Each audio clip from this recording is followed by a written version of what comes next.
Hey everyone, and welcome back to another week of Just Gay Stuff podcast. I am Jess. And I'm Lauren. And as you all know, we love to bring you a multitude of things on this podcast. Educational episodes, interviews with amazing local talent. We've had national talent. We've had some international names. And of course, we love to let you know when things are going on in and around the place. We've found that there are a lot of people online still seeking regular events to go to and stuff like that. So, to start off this episode, I just want to say if you are local to Brisbane, you may have seen that from October 23rd until November 10th, the Melt Festival will be premiering here in Brisbane. And that's so exciting. Melt Festival is a queer culture festival brought to us by Brisbane Powerhouse, and it includes over 120 events by over 222 performers in over 70 venues, and will include a boat ride parade with our very own Courtney Act. Yeah, down the Brisbane River. So it's heaps to look forward to. And you might be wondering, why are we telling you this today? Well, the reason we're telling you this today is because not only is it going to be here soon, but because on the podcast today for this week's episode is one of the many talented writers and producers whose work will be showcased here for Melt. So today we have the absolute privilege of welcoming Lydia Kuelsen to talk about their production called Burn It. Hello, Lydia. Hi, Lydia. Hello, thank you so much for having me. No, thank you for joining us. It's always such a pleasure to have guests on the pod. I know, it's been so good. We just said in the intro, we're so glad that you reached out to talk to us about Burn It today. So you've written and produced this amazing piece of art that has been showcased at Adelaide Fringe. You'll have just finished up your run of shows at Melbourne Fringe and will now be featured at Melt here in Brisbane. And that's your contemporary drama called Burn It. So in your own words, can you tell us the story behind it? Yeah, absolutely. So Burn It is a really naturalistic play, and it focuses on two characters who have just gone on a camping trip because one of them has separated from an abusive partner. So it's got a lot of dark moments. Obviously, that content can be quite heavy, but it's got a lot of humour as well because these two characters have a really interesting friendship where they are just constantly bantering, they're making fun of each other, and they use a lot of jokes and, drinking games and coping mechanisms to actually sort of coerce each other into talking about how they're actually feeling. And they've also got a dynamic that I think a lot of us as queer people can recognise. Anyone who's had, like a best friend in high school where they're quite sexually attracted to each other. They're pretty romantically involved, but they're not actually calling it, dating, but adds quite a level of complexity as well. Wow. Yeah, wow. That's incredible. So what inspired you to write a story like this? Were you pulling from your own experiences or natural life? Yeah, it's definitely very heavily based in my own life, my own experiences. None of it is completely biographical. Everything that happens in the show is tweaked. So sometimes I've written about a situation or something that happens to the characters, and it's based in the feelings that I've had from something that happened to me, but it's never the exact situation. Mm-hmm.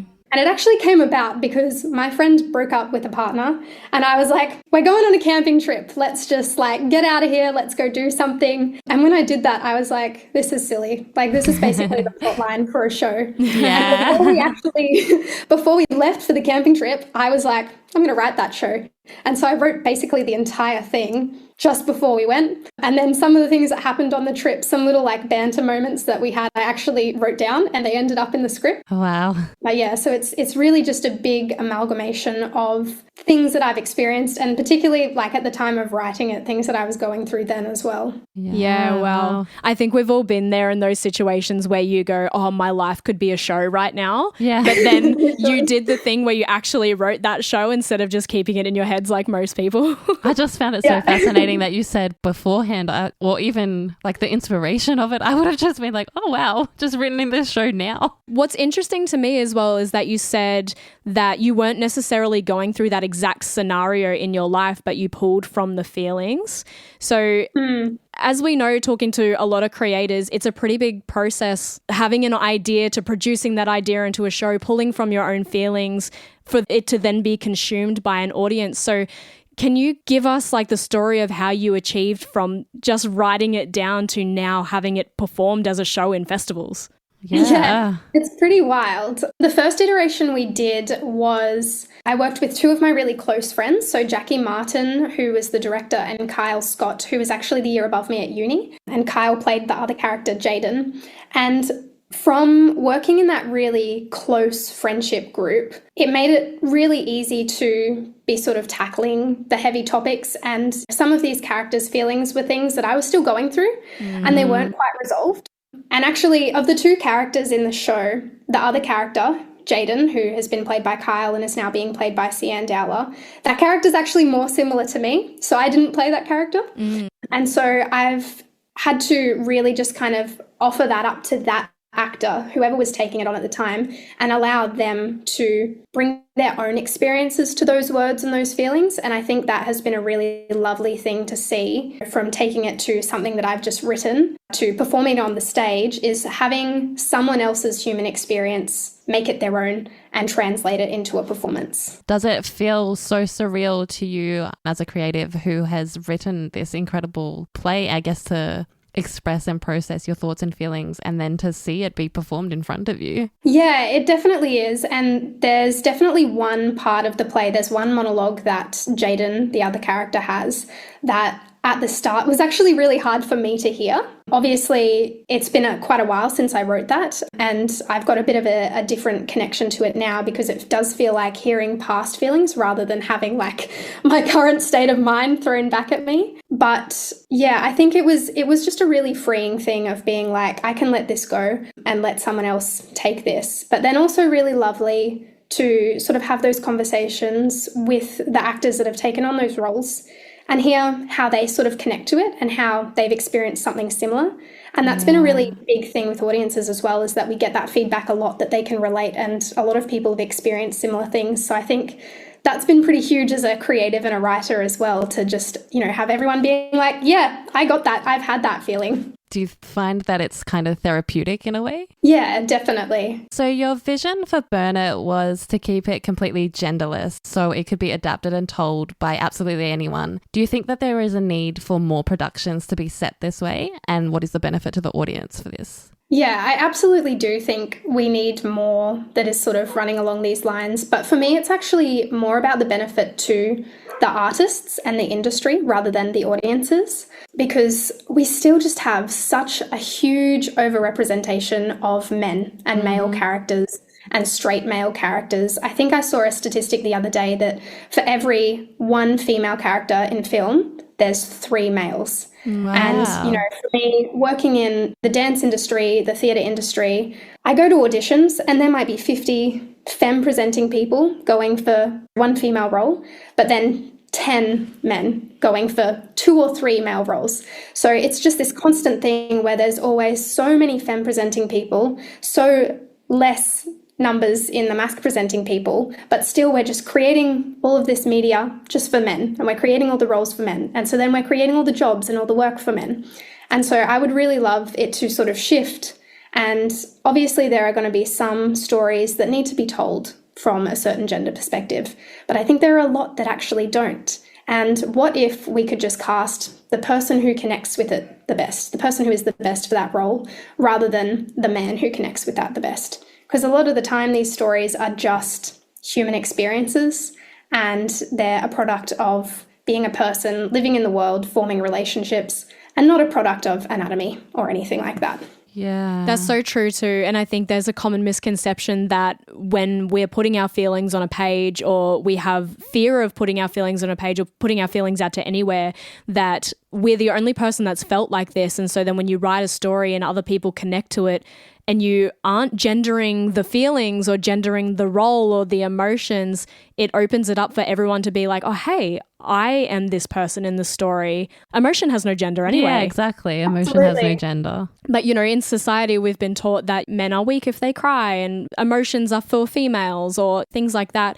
And I think it's time to really start peeling back the fact that everything is for everyone. And where did this come from in the first place? And it's only been media that's really pushed gender roles and social normativity down our throats for so long. And that's why so many people have consumed it. Yeah. Because they've been forced to. Yeah. And I even found, particularly in Adelaide, because that was the first time we did the show with pretty much an entire audience of people that we didn't know. Wow. And I had a lot of men and mask people actually talk to me after the show, particularly about the content with the abusive partner, say that they really resonated with that situation. And even that specifically is something that we don't really talk about at all. We don't talk about men having abusive partners. No. And it was so nice to really feel that these were just universal experiences, and it was really lovely and powerful to be able to open up that space for people to come and talk about it, because there's such a thing about, as you said, men don't cry, men don't express emotions.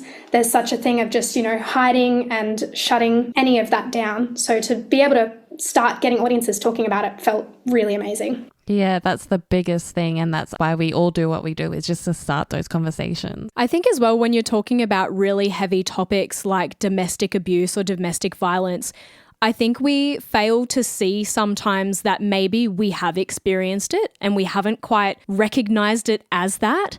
And so when it's put in front of us in the form of... told by someone else. Yeah, or in the form of consuming media like a play or a TV show or something, we can start to reassess the experiences that we've had ourselves and gone, oh, maybe I have experienced narcissistic behavior. Maybe I have even portrayed a narcissist in different parts of my life. And that's where we can start to grow and change and learn ourselves as well. And I think there's a lot to be said about people that can bring those kinds of topics to the forefront in such a consumable way that a lot of people will choose to go and watch it, as opposed to hearing about something and saying, oh, it's not for me, I don't want to see that. Yeah, and I think balancing the comedy is a really important part of that, because otherwise I think it would just be really hard to sit through, and it would just be so draining as an audience member, which is why I have, this constant rhythm throughout the play where if things get heavy, it's okay. We're going to lift you back up again. We're going to bring it into the light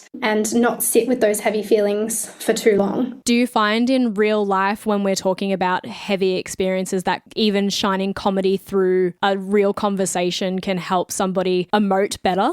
Yeah, totally. I mean, I think a lot of what works in this play is that it's very much based in my sense of humour and sort of my coping mechanisms. And so in my normal life, talking to people, I'm pretty open about things that have happened to me or my mental health struggles. And I often use comedy and lightness to make that easier, because even just talking to people about how you're feeling or something, sometimes even if that person isn't experiencing it, you telling them that something's really hard can be really confronting for someone.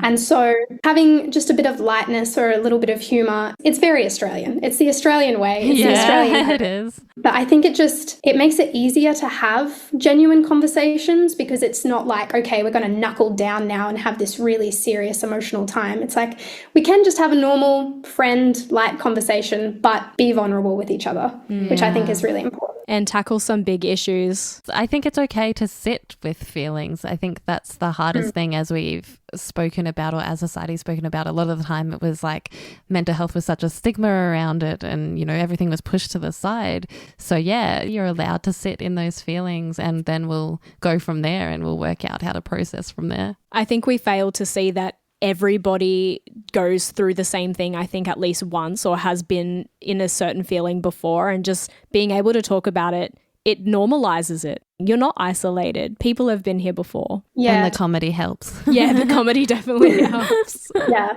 you're right about we just need to normalize it. And if we talk about it more, and if using the humour is the way that we enable ourselves to talk about it, it becomes less of a scary thing. Just like, okay, well, maybe this is the feeling that I have, but I know that a lot of people have felt this. I know that the people I'm talking to have felt this, and I don't have to let it absolutely bog me down for the next 2 months. Yeah. Why did you call your play Burn It?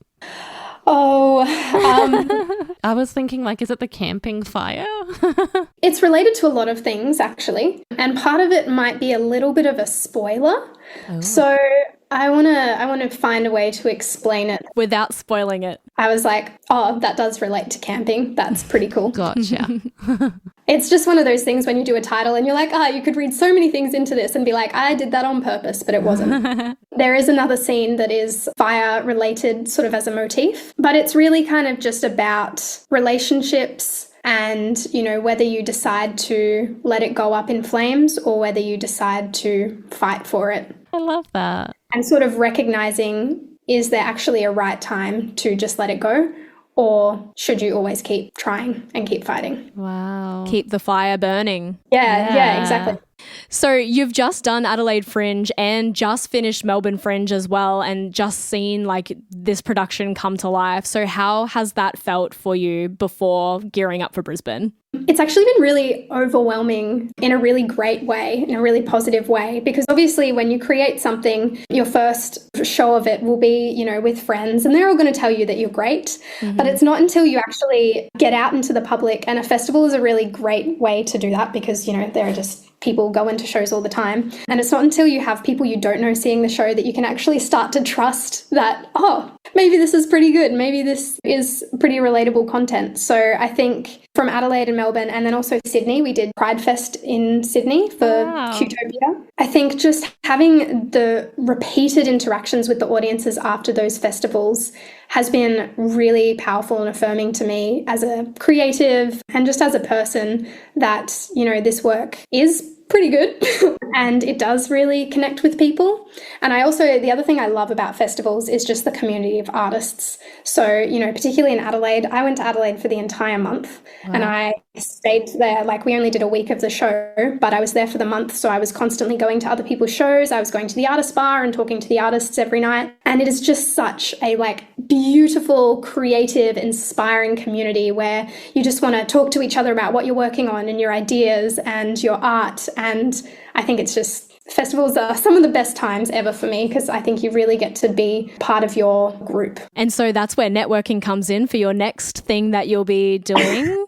And so what's on the cards for you next? Obviously, you've got Melt here in Brisbane, which is the next ball to knock out of the park. So then what's next for you? Well, I have applied to get some funding to do Adelaide Fringe again for 2025. And that is mainly to do the biggest season of this show yet. Yeah. Because when we did Adelaide at the start of this year, it was very much a test run. So we were in a free venue that was just like a little meeting room in a pub, and I brought my own lights and I set everything up. And we really did that with a $0 budget. So the next immediately approaching project is I've applied for funding. I'm currently waiting to find out if we get that funding, and I would love to do a big season in Adelaide. But then after that, I'm sort of on the fence because I think for this show, the only place really to take it next is if we had sort of like regional touring opportunities, because I think doing the festivals can only take you so far if you're self-funding. And we've got funding through the Queensland government for Melt, which we're so appreciative of. We've got funding through the Ballarat Arts Foundation for Melbourne. But for a lot of those opportunities, you can only do it once for the show. So you can't get the same funding for the same show again. So then I will be strapping in and I will be writing something new, I think. I'm really excited to work on something new. I actually have 2 whole plays sitting in my computer. One of them I think I'm just going to ignore. The other one I'm working on, I'm pretty excited about, but I think it's going to need quite a lot of development. So maybe I need a third one that's going to be another sort of great 2-hander fringe festival. Yeah, the magic 3, the 3 musketeers. Yeah. But just quickly, what does it take to, so you've written a play and you've written this production of Burn It. How do you get it to the status of getting it into a festival? I know we touched on this before about trusting your friends to kind of make the production with you and get it off the ground, but how do you get it from there accepted into a festival? Well, Adelaide Fringe and Melbourne Fringe and Melt, they're all open access festivals. So you can put literally anything in there. As long as you've got a show, the thing is you pay your registration fee and you put it in there. So that's not too tricky. The main thing that's tricky is if you want to be programmed into a space. So for Melbourne, we were in the festival hub, which is, you know, the main hub where all the shows are, and I had to apply and get programmed into that. And I actually think doing the Adelaide show at a $0 budget helped me get into the hub, because then I had a whole heap of reviews from the list and from radio stations, but then I also had audience reviews. And basically what these places want to see is that you've got a successful show that's worked. So if you can prove that you've already done it before, and it's had some degree of success, you're more likely to get programmed, as opposed to, this is my first show, it's never happened, but I promise you it's written and it's good. Yeah. But then also Adelaide allowed us to have a lot of opportunities, because Adelaide has a really great program called Honeypot. And basically delegates from all over the world come, and they might be people who program festivals, or they might be people who run venues, and they can come to your shows, or you can invite them to your shows, and then they can invite you to further opportunities. So that's actually what happened for Melt and for Sydney. So for Qtopia, they had a venue representative from Qtopia who saw the show and then approached me and said, I really want you to come and do the show in Sydney. And then the same thing happened for Melt. There was a Melt Festival representative. They came, they were like, we're doing this, we really want you to come. And then I was like, oh, I'm from Brisbane, this is great. And so then we ended up doing that, and they were actually really great with, you know, helping us find a venue and doing a lot of the logistics for that as well. So yeah, I think it's really just taking it small steps, because I think if we tried to go all out on the first one, we might not have had the base to be able to sort of slowly increase the scope every time. Yeah, you have to have the groundwork to be able to reap the benefits. It's like reap what you sow. If you plant those seeds and you get them out there, and then you can start to see what it's going to give back to you. Yeah, and I think definitely it will be easier for me from now on, because I have already done a show. And so a lot of festivals or things that you want to apply for, you can say, like, here's an example of my previous work. And if they're looking at me and they're seeing like, oh, you've done 4 different states across Australia for a show, they at least know that you can produce something. Like, they know that if you come in there, you're going to create something, it's going to happen, as opposed to, you know, some people might have grand plans but not actually be able to execute it. So I think definitely my plan is to just keep consistently creating things, and then hopefully that will allow me to just slowly start stepping up every time I do something. Yeah. Because what is the grand plan for you as a writer and producer? What do you want to achieve? Well, there are these 2 people that did Adelaide Fringe that I met and hung around with a bit. They're kind of more musicians, but they're also storytellers. They're called Wright and Granger, and they're from the UK. And basically what they do is they do 1 or 2 people shows. So it's either just one of them or the 2 of them. And they're kind of similar in content to what I like to write, because they're really emotional. They really connect with audiences. And I was really inspired by them and what they do, because they, you know, had this one show that they have been running for years and years and years, and it sells out and it's just incredible. And so they'll come and they'll do that show, but then they'll bring a new show. And so as everyone's coming to see their first show, people are also like, oh, Wright and Granger, I liked their one show, I'm going to go see that show. And then I've just seen they've just written a new show and they're touring that around, so now they've got all of that going on. And they're just the kind of people that if they put something out, people will see their name and they will come, because they'll be like, I like their work. That's what I would really love to be. I would love to be able to maybe have one show going, but then start writing new stuff, bringing new work to the table, and then having people go, oh, I liked your first one, I'll see your second one, and allow it to bubble up from there. I would just really love to be able to just create full time and not have to do anything else. Yeah, absolutely. That's the dream. Absolutely. And I did actually have in Sydney one person say to me, I want to see everything you ever write. So that was a really nice what moment. a compliment. Getting close. Yeah.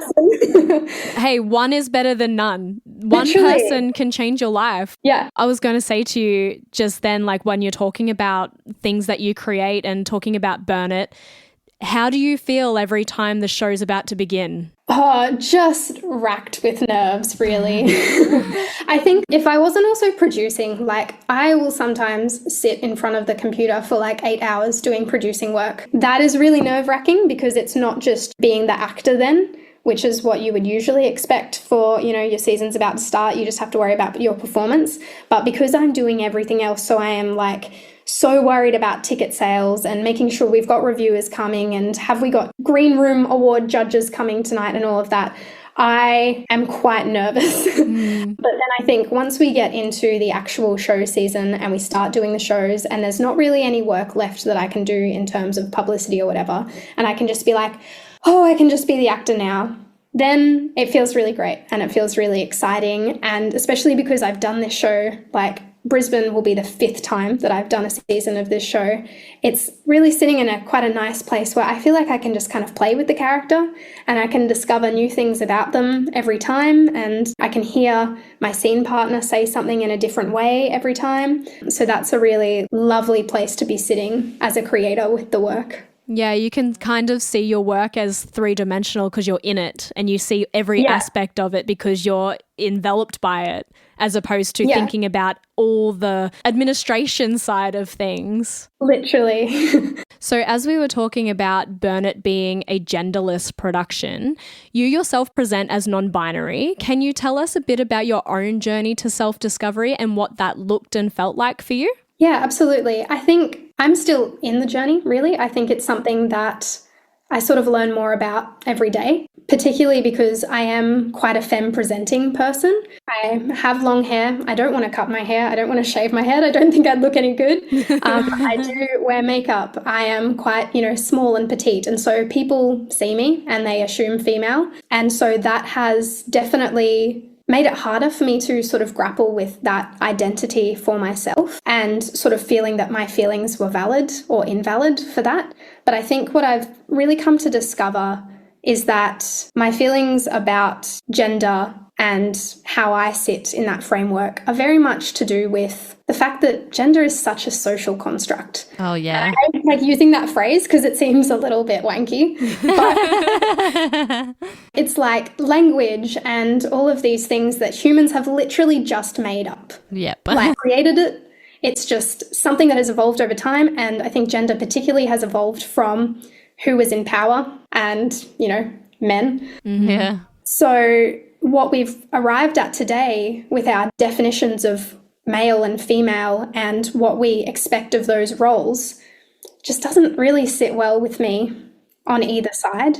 And I think that's a big part of why I just don't really want to subscribe to that. I don't really want to be associated with either of those categories because I don't feel like they speak to who I am as a person. And I would really just like to be a person. Yeah. Being femme presenting as well and having that struggle because people will just assume that you are female. Why do we now think in society that someone who is non-binary has to fit a look of non-binary as well? I feel like that's now the new box to tick. It's like, oh, you're non-binary. Oh, you don't look non-binary. It's what does non-binary look like? Yeah. I think about this all the time, and I've had so many discussions with people about this because I actually think there have been times where I have said, I don't look like a non-binary person. And then I would have had a friend that was like, but you see the flaw in that, right? Like the whole point of non-binary is just that you're not in there. But we have sort of almost created a third gender that is non-binary, that is, an androgynous looking person when non-binary was not meant to be a third gender. It was meant to be not one of the two. So, but then androgyny has been that one thing that society can accept as a non-binary person. Absolutely, yeah. Because, if I shaved my head and stopped wearing makeup, then maybe people would use they, them pronouns a little bit more for me. Yeah.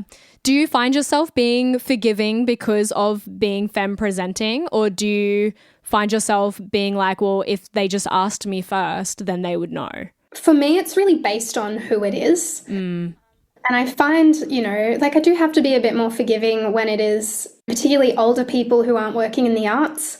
Sometimes with that, I'm just like, I'm not even going to bother. Like, you're going to do your thing and you're probably not even thinking about that sort of stuff. When I am in a theatre setting or an arts setting and it's young people and they don't ask, it's not that I'm angry. I'm more just surprised because I very much in my own little artistic community where a lot of my friends are non-binary, all of my friends pretty much are queer. And so it's just a generally accepted thing that we know people's pronouns. And so then when you step outside that circle, you're like, oh, wait, actually, the rest of the world has got a long way to catch up. But yeah, I think it's really situational. Like, I am never going to be upset with someone for using different pronouns when it's a slip of the tongue. And I don't think anyone is ever going to be. The only time that I would be upset is if someone is doing it on purpose to hurt me, which I think is understandable. Fair. But even then, that's never happened to me. So that's excellent. Yeah. That kind of brings me to my next Yeah, we started talking about some problems. Because, yeah, we were talking about the problems that people who identify as non-binary